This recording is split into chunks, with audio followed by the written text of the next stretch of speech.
Last week, I made this mold from this model train body. And if you watched last week's episode, you'll know I built this magnificent box. And the point to the box was that it had smooth, perfectly flush sides on the inside. And the idea with that was I would use the side of the mold box to hold the pieces of the mold in perfect registration with one another. But I took the mold apart and I was cleaning up all the edges and fiddling around with it, and I dropped it together, held it together, and I discovered, somewhat to my amazement, that the mold holds itself perfectly in alignment. These walls are absolutely flush. And I'm going, okay, well, maybe it had to do with the fact that I kind of botched the mold and I had to cut it in places. So I do sort of have mold keys. But then I said, that's not it, because they're really only on one side, so it could still scooch the other way. So that's not it. And then I realized that the mold has a bunch of parting lines built into it. Each one of these windows and the big windscreen windows on each end and on the sides, all of those are flat surfaces that mate perfectly to the outer mold. That's what's holding this whole thing into alignment. So it's really brilliant. Now what I did do is I notched the corner, so I always know how I can always quickly reassemble it. I can't flip it end for end. I just match up this corner and I know that it will realign perfectly. I weighed out our train body and it came out to about 32 grams. So that gives us a good guide for how much resin to mix. We're always going to mix more than we need for the actual weight because we want there to be squeeze out in a squish mold. Otherwise you could risk starving the actual casting. Today we're going to be using Quick Cast from silpack.com as our casting resin, and to tint it we're just going to use these dyes, these tints from Art Resin. So thank you to Art Resin, thank you to Silpack, and let's mix up some resin. And to do that, shake, shake, shake. It's mostly yellow, so let's give it a good squirt of yellow. Just a pure seat of the pants mixing. But it's mostly yellow, a couple drops of orange, 1 drop of red, and the green, I have learned, is very powerful. So, just gonna put a tiny bit on the stick. That's all. Even that amount of green is gonna make this mix go green on me. See how it looks. I mixed up a 45 batch of resin. You can see the color looking good. Now, what we need to do is worry about these super fine details in the top here.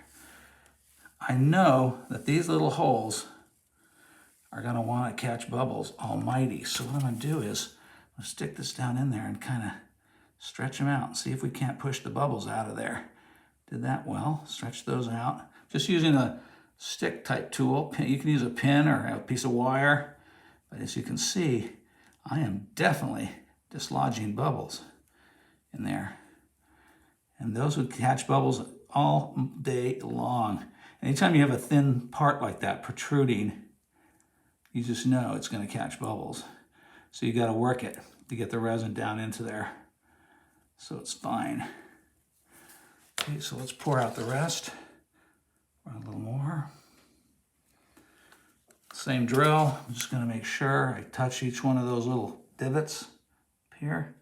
Get that resin there. Now you're saying, how come the pressure pot doesn't take care of that? And it might, but it might not. Air is hard to compress unless you're using incredibly high pressure. So let's dump.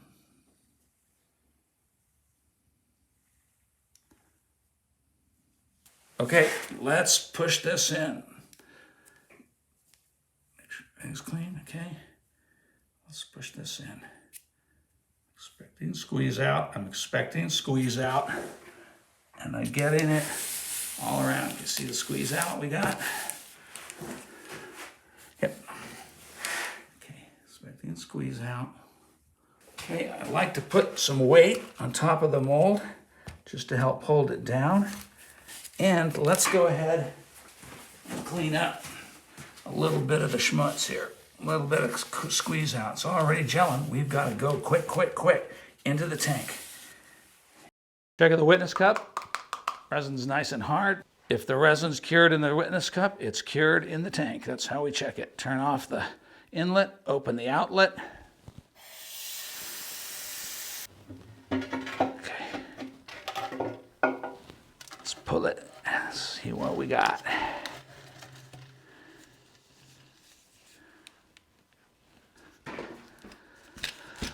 All right, excitement time. Let's see what we've got.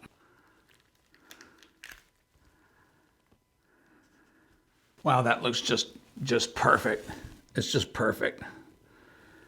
That came out so clean, so nice. Let's get a close-in look. I see one bubble here, right there. Other than that, that's a minor fix. Boy, that is really clean. Okay, this is looking really good. That end comes out easy. This end just pop right out. Nice. Let's just give it a quick superficial trim here so we can see where we're at. Wow, that came out really, really nice. So far as I can tell, I only caught one minor bubble here. That's our little bubble that we caught. Not too terrible, pretty easy to fix. So let's go ahead and clean this up. I'm just gonna pop the flash off. I'm just breaking the flash off.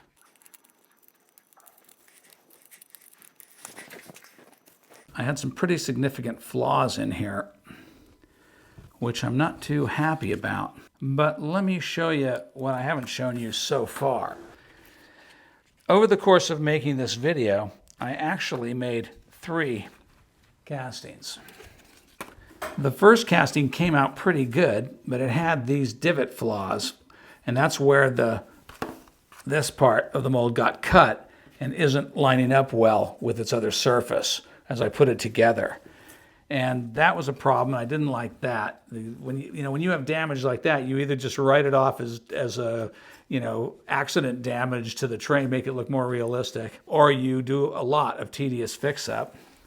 On the second casting, I had very, very, very light cleanup in there. You can still see the cleanup that I was talking about. This is why I was so sad in the first video, because I knew this was going to cause cleanup. And by the way, there's no easy way to fix this. No amount of patching or building up the rubber and filling it in, none of that stuff is going to work. If anything, all you're going to do is make it worse. The only other flaw we caught on this one is a dingleberry of rubber that was still in the mold got stuck in the casting. And again, it produced that flaw. Very, very easy to fix, very easy to just patch with some putty and sand. That's not a big deal. And this was our third and final casting, and we're back to a pretty bad flaw in here. I'm sad about this. This part just didn't line up when the mold closed, and it's really difficult to close that. So the mold is damaged, the castings are damaged. You could repair them, but it would be quite a bit of work. So I'm just not at all pleased with that. To take out the flash or in these windows and in these small holes, my favorite tool is an X-Acto blade. Just go around. Pretty straightforward. If you've ever built models in your life, you know how to clean flash off of parts. And then to get the sides, you can sand these edges smooth, but I always prefer to just scrape with steel. I think it makes a cleaner, faster job. These small holes, you can either just drill them out or you can clean them out. Depends on how if they need to mate to other parts, but you can see those things clean out really easily as well. Looks to me like a piece of mold tore off in here because I'm seeing blue in there. This is always the problem when you have super fine, deep detail. You just inevitably, you're going to want to tear off chunks of the mold with each successive casting. Yeah, that's what it is. A little chunk of the mold, see it there on my finger? Just broke off. So the mold is already starting to degrade after only 3 castings. I knew when I accepted this job that it was going to be almost impossible to cast perfectly and that the mold would be subject to very quickly to wear because of all of the really intricate, square-sided, sharp details, all of which are really hard to hold. You know, how many times have I said, I hate cleaning up castings. This is why. It's a slow, crafty, fiddly cleanup job on each and every casting. So to make these parts, every single one of those holes has to be cleaned out by hand. There's a parting line in there, as you can see. It's clean, but it's a lot of work to clean up castings like these. And more so when the mold isn't perfect and you have these kind of hideous mold flaws. Hey, if you like this video, watch this video next. And I hope you got something out of this. I hope it was fun for you. Thanks for watching. I will see you next week.